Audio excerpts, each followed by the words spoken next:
देख लीजिए। अब अगर आपको कोई मशीनरी मूव करनी है, अगर आपको सैनिक मूव करने हैं, तो यहाँ पे किस किस तरीके की ये देखिए भौगोलिक जो परिस्थितियां हैं वो क्या है, दूरियां क्या है वो भी पाकिस्तान देख लीजिए, सऊदी अरब देख लीजिए, इजराइल की स्थिति आपको दिखा रहा हूं और यमन भी देख लीजिए। बहरहाल क्योंकि यमन में हूती विद्रोहियों के लिए इन दिनों बड़ा जबरदस्त ऑपरेशन और ये कहा जा रहा है कि पाकिस्तान के लोग वहां पहुंचेंगे और हूती विद्रोहियों से निपटने में मदद देंगे। लेकिन यहां पर ये देखिए जरा, ये दूरियां देखिए, ये जो सऊदी के साथ डील हुई है वो देखिए, तो ये डील में एक्चुअली किसके लिए क्या है ये हम समझने की कोशिश कर रहे हैं। कमोडोर बहल, अब इसके हिसाब से समझाइए। देखिए, अगर आप यमन से डिस्टेंस देखिए इजराइल का 1500 से 2000 किलोमीटर, सेम डिस्टेंस पड़ जाएगा सऊदी अरेबिया का, पर पाकिस्तान का उससे ज्यादा डिस्टेंस पड़ेगा। यानी कि पाकिस्तान सपोर्ट में इसलिए आएगा क्योंकि 6 इनकी टोटल फोर्सेस कितनी है सऊदी अरेबिया की? सऊदी अरेबिया की टोटल फोर्सेस सिर्फ 75,000 आर्मी, 30,000 एयरफोर्स और 13,500 नेवी, यही है उनका टोटल। 363 एयरक्राफ्ट है फाइटर इनके पास सिर्फ। लेकिन वो अपनी डिफेंस के लिए एक इंश्योरेंस लेना चाहते हैं पाकिस्तान के साथ। और दूसरी बात, पाकिस्तान को भी कोई इंश्योरेंस तसव्वुर कर सकता है? बिल्कुल कोई नहीं कर सकता, क्योंकि पाकिस्तान एक खिसियानी बिल्ली और साथ में एक शातिर सियार है।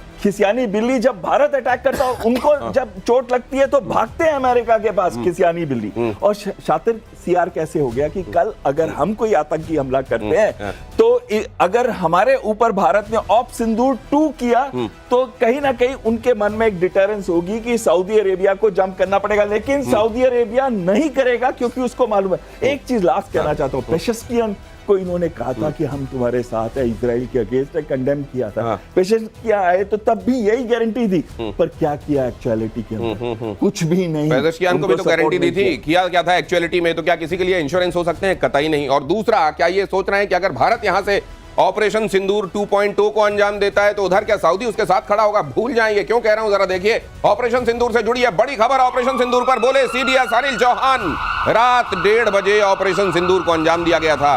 भारतीय सेना का मिशन पूरी तरह से कामयाब रहा था।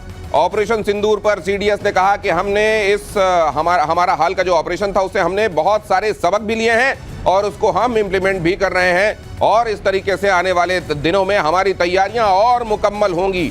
क्या कहा है सीडीएस ने? जाहिर है जनरल सिन्हा, आपने इसको सुना होगा। हाँ, और हमारे शहर से ही बोल रहे थे, रांची से जाकर के बोल रहे थे वहां पर ऑप्शनों को। और मैंने वहां बात किया क्योंकि मेरी बटालियन। दो लाइनें सुन लें इनकी, फिर आपका जी इंटरप्रिटेशन। हमने जो है 7 तारीख को जो टेररिस्ट टारगेट्स 9 चुने थे, उनको हमने रात के 1 बजे लेकर के 1:30 बजे के बीच में स्ट्राइक किया। आपको पता है इसके पहले बालाकोट के ऑपरेशन हुए थे और बालाकोट के ऑपरेशन हम कहते रह गए कि ये हमने मारे हैं, सक्सेसफुल हैं, लेकिन एविडेंस या इस तरह की सैटेलाइट इमेजरी या फोटोग्राफ नहीं थे। लेकिन अब जो हम कर रहे थे, रात के 1:30 बजे क्यों किया हमने? 1 बजे, वो तो सबसे अंधेरा होता है, सबसे मुश्किल होगा सैटेलाइट इमेजरी लेना, उसकी फोटोग्राफ लेना, एविडेंस कलेक्ट करना। फिर भी हमने रात के 1 या 1:30 बजे किया। ऐसा क्यों था? ऐसा 2 कारणों से था। एक तो हमें अपनी क्षमताओं के, अपनी कैपेबिलिटीज के ऊपर भरोसा था कि रात में भी करेंगे तो रात में भी उसकी इमेजरी ले सकते हैं। और दूसरा इंपॉर्टेंट चीज ये थी कि हम लोग सिविलियन कैजुअलिटीज जो है अवॉइड करना चाहते थे। सबसे बेहतर समय होता 5:30-6 बजे का टाइम, जबकि उजाला होना शुरू हो जाता है। बट वो टाइम जो है पहली अजान या पहली नमाज का भी होता है। तो उस टाइम उसी भावलपुर में, मुरीदके में इस तरह का चहल पहल शुरू हो गई होती तो काफी। रिस्पॉन्सिबिलिटी के साथ दुश्मनों को तबाह करना हमारे लिए प्रायोरिटी है, लेकिन उसमें रिस्पॉन्सिबिलिटी इस बात की कभी नहीं भूलते कि कोलैटरल डैमेज ना हो, वहां पर रहने वाले सिविलियंस जो बेकसूर हैं उनका खून ना बहाए। और उधर से तो तंजीमों के नाम पर आप जानते हैं कि यही होता है, बेकसूरों का खून बहाओ।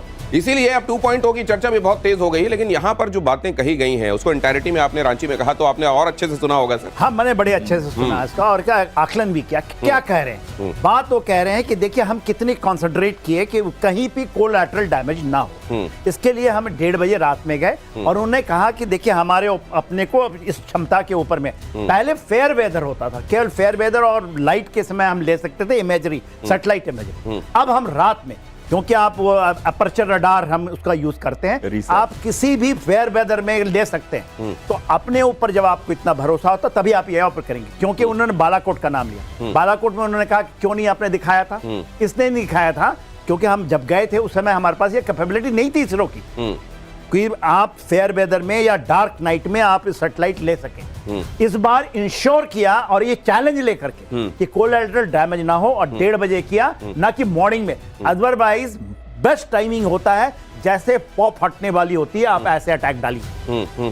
मगर ये जो चैलेंज है, और मैं मानता हूं, कंसिडरेशन देखिए ना कि भावलपुर है, मुरीद के है, बहुत नजदीक है, वहां पर हैबिटेट्स हैं जो सिविलियंस रहते हैं, उनको कोलैटरल डैमेज ना हो, इतना कंसिडरेशन कोई नहीं करता है। भारतीय सेना करती है कि उसमें गुंबद केवल उड़े हुए दिखाई दे रहे हैं। हमने तो देखा ना कि केवल गुंबदों की जगह पर छेद दिखाई दे रहे हैं, बाकी पूरी इमारत अपनी जगह इंटैक्ट है और अंदर भीषण तबाही है, प्रिसिजन। मैं लेकिन दूसरी चर्चा ये जानना चाहता हूं सर, ऑपरेशन सिंदूर 2.0 को लेकर भी बड़ी चर्चाएं हो रही हैं, इसके पीछे वजह क्या है? देखिए, सबसे बड़ी वजह यह है कि पाकिस्तान ने तो बाज आना नहीं है, उन्होंने आतंकी घटनाओं को करना ही करना है, और जिस हिसाब से रिक्रूटमेंट्स बढ़ी हैं, बढ़ाने की कोशिश की है इन्होंने, यहां तक कि इन्होंने एक्सटेंड कर दिया। पहले पंजाब से लेते थे, अब तो चले गए वो हैदराबाद में भी और कराची के अंदर भी, वहां पे बहुत बड़ी रैलीज हुई, रिक्रूट किया जा रहा था, लोगों को एनकरेज किया जा रहा था जिहाद के लिए, और साथ में जिस हिसाब से रिपेयर किया जा रहा है ये सारा का सारा इंफ्रास्ट्रक्चर। और इस बार एक बड़ी अहम चीज है, इन्होंने क्या किया, अपना कॉन्सेंट्रेशन नहीं करेंगे एक जगह पे जैसे भावलपुर पे था,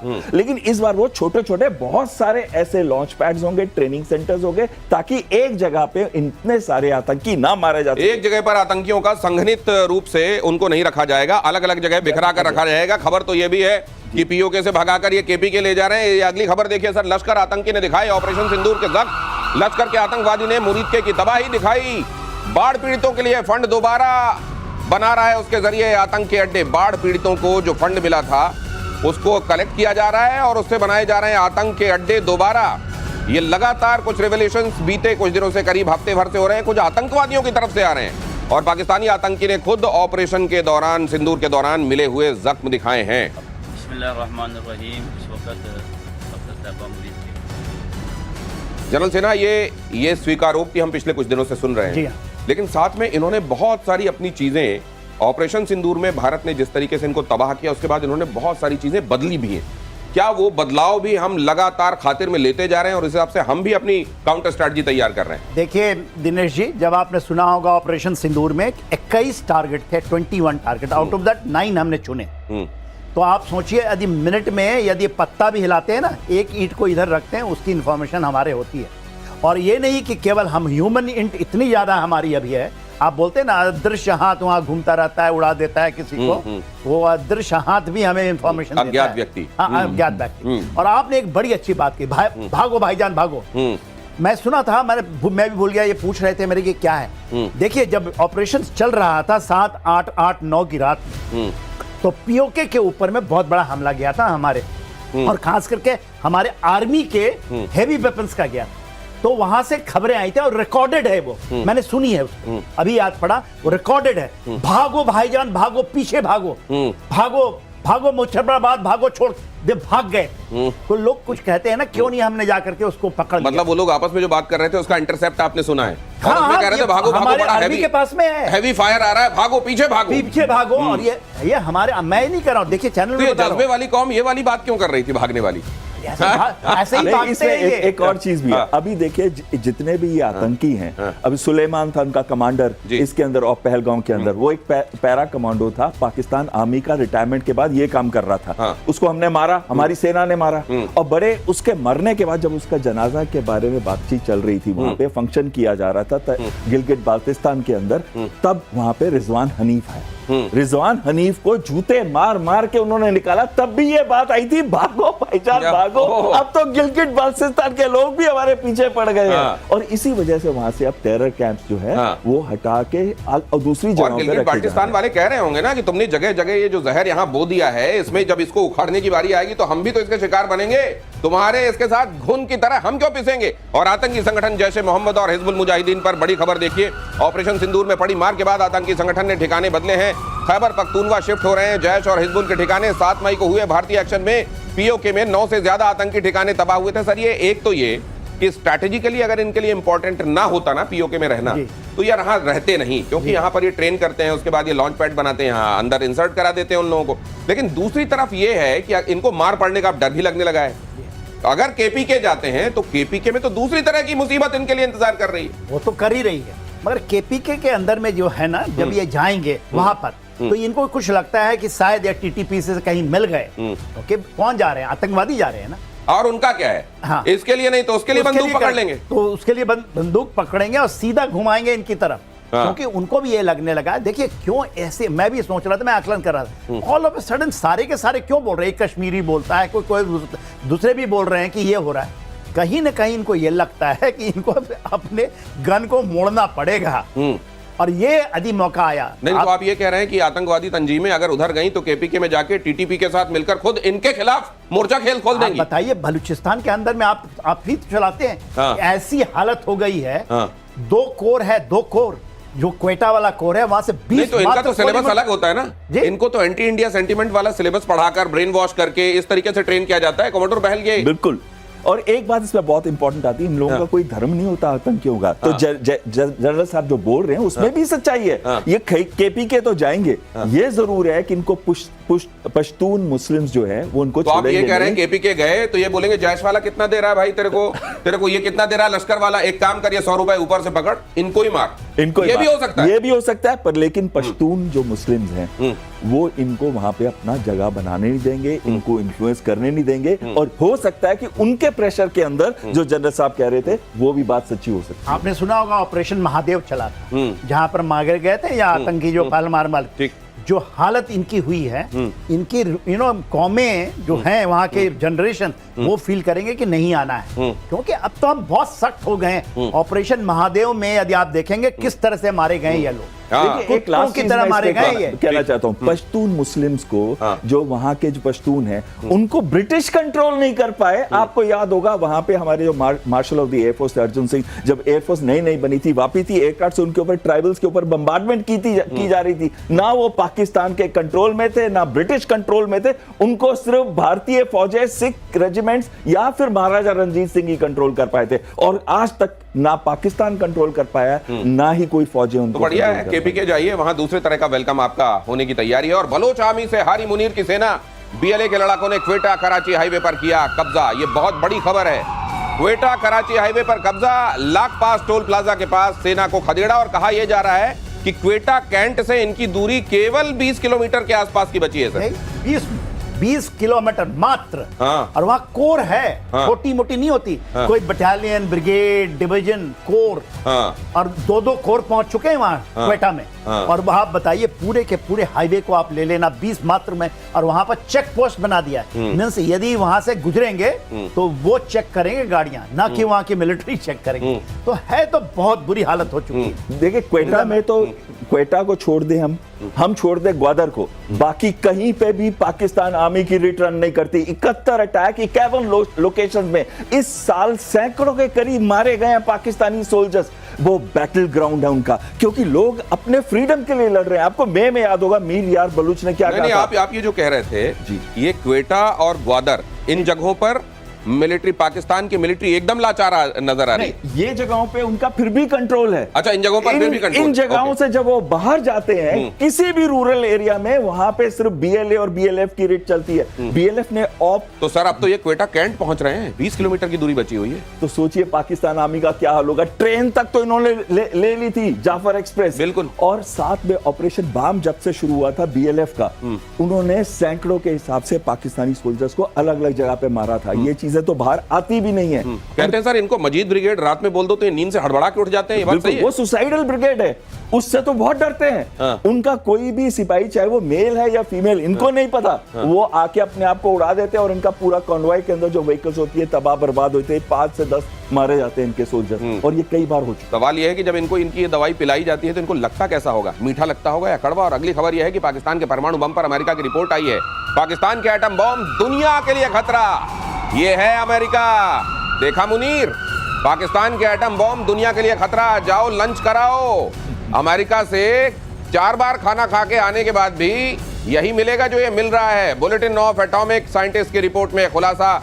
रिपोर्ट में कहा गया पाकिस्तान न्यूक्लियर प्रोग्राम में पारदर्शिता नहीं, और बहुत सारे लोग अब ये कह रहे हैं सर, और ये बड़ी सहमति बनती जा रही है, खासतौर से जब से इन्होंने ये कहा है कि नेटो जैसा हम संगठन बनाएंगे, मेटो बनाएंगे, मुस्लिम अलायंस ट्रीटी ऑर्गेनाइजेशन बनाएंगे, जैसी बातें हो रही हैं। तो ये कहा जा रहा है कि भाई इनसे ले लो, इनसे इनके न्यूक्लियर, ये सच्चे हैं झूठे हैं जैसे भी हैं, न्यूक्लियर के नाम पे जो डब्बा रखा है या वाकई न्यूक्लियर है, हटाओ वहां से।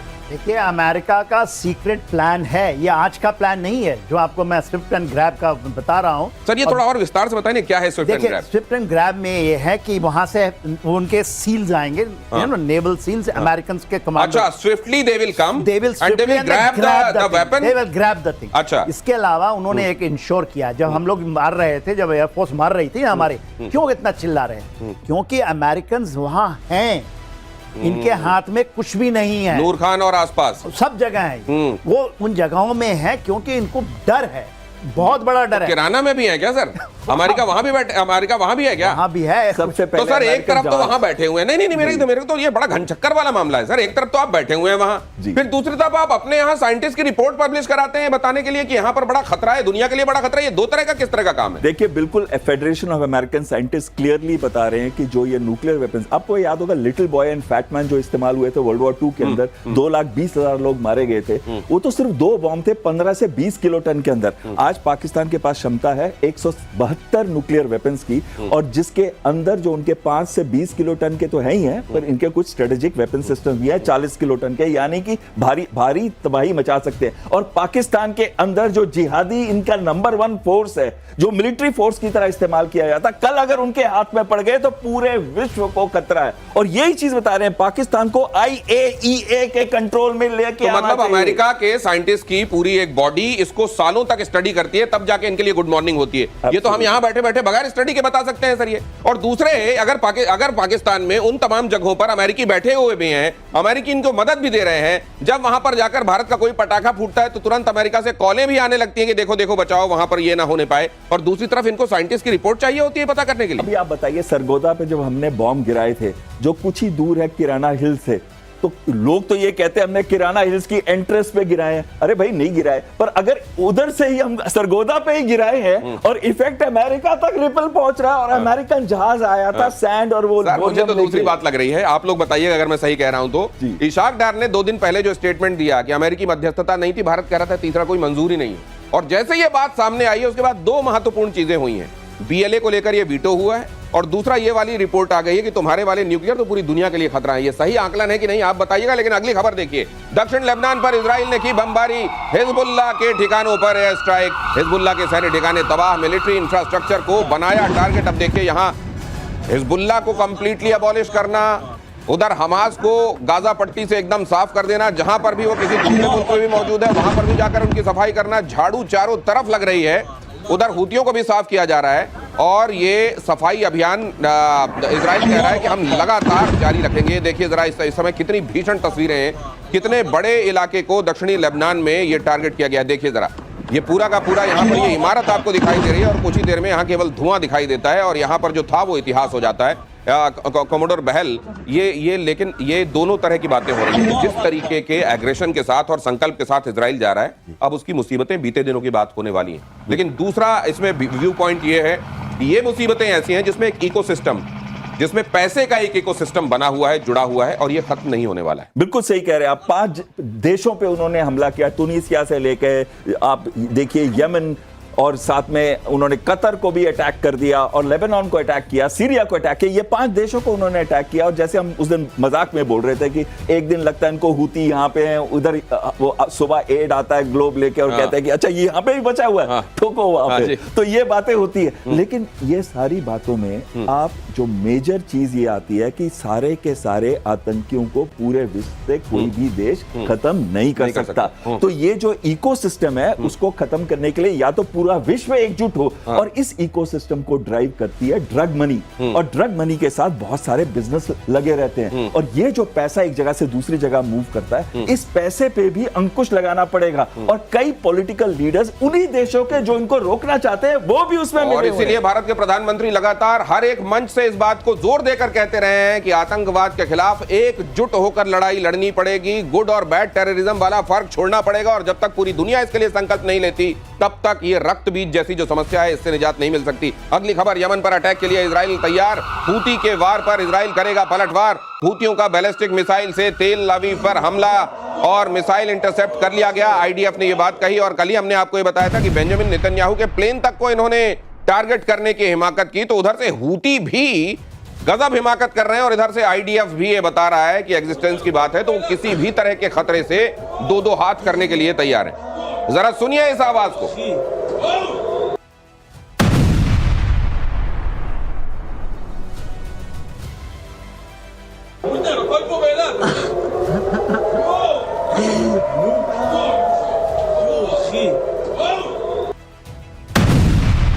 एक भीषण धमाके की आवाज आती है, लेकिन उससे पहले अगर आपने देखा हो तो पीछे से किसी कहकहे की भी आवाज आती है, जो शायद कोई महिला स्वर है। और वो उस दौरान हंसने का कहां पर उनको कारण नजर आ रहा है मुझे तो समझ में नहीं आता, लेकिन सर वो आवाज भी आई हमको। ये कहीं उधर का था, यमन का था कि जी जी जी जी। देखिए यमन के अंदर में अब आपने कल ही बताया था कि हुदैदा में हो रहा है, सना में हुआ है। सना में तो उनके prime minister along with the complete top leadership has gone finished, मगर जो उन्होंने किया था उसमें 21 तो सर टॉप लीडरशिप अगर चली गई है तो इनको फिर कौन इस तरीके से कमांड कर रहा है, कौन इनको टास्क दे रहा है, कौन इनको गवर्न कर रहा है? फिर पूरा हमास का टॉप लीडरशिप तो खत्म हो गया, ऊपर से लेके नीचे तक। ये इनकी लीडरशिप देखिए, इनके ना तुरंत ये एब्सोल्युटली ऐसे होते हैं ना, फिर निकल आते हैं कोई, वो बन जाता है लीडर। और ये सारे के चीजों के पैसे की है लड़ाइयां हैं। इवन यहाँ पर यमन के अंदर में मैं ऐसा मानता हूँ कि हूती जो है, और क्या इसलिए है कि वहां पर जो यंग है फोर्सेस सबसे ज्यादा है, 50% तो यंग है, 16 साल से नीचे वाले हैं लड़के। तो उनको तो किसी ने बताया चलो चलो चलो चलो चलो हथियार उठाओ, घोड़े उठाते हैं, क्योंकि यमन ऐसा देश है सबको चौंकाया, पूरे विश्व को चौंकाया। अमेरिका ऐसा देश को B2 बॉम्बर से वहां किया है, मगर वो नहीं माने अभी भी। देखिए ईरान नहीं कर रहा, हिजबुल्लाह नहीं कर रहा, हमास का हालत बुरा, ये तो किए जा रहे हैं ना। तो ये बड़ा आसान नहीं है, लेकिन फिर इजराइल उसी का नाम है। वो आसान हो या मुश्किल, चैलेंजेस अगर सामने निपटाता है अगर खतरा है उनकी सुरक्षा के लिए। और रूस के युद्धाभ्यास से टेंशन में नेटो देश। अगली खबर ये कि 1 लाख सैनिकों के साथ रूस बेलारूस का युद्धाभ्यास चल रहा है। ज़ैपैड युद्धाभ्यास से पोलैंड हुआ सुपर अलर्ट। नेटो के बॉर्डर के करीब रूस ने खोला ये मोर्चा। ज़ैपैड युद्धाभ्यास में रूस ने निकाला परमाणु जखीरा। ज़ैपैड से पूरे यूरोप को और अपने दुश्मनों को एक बड़ा संदेश दे रहा है रशिया, और उसके साथ कदम ताल कर रहा है बेलारूस भी। कोमोडोर बहल ये पिछले कुछ दिनों से लगातार ज़ैपैड के बारे में हम खबरें भी दे रहे हैं और ये भी बता रहे हैं कि ये किस तरीके की मसल फ्लेक्सिंग है, किसके लिए क्या क्या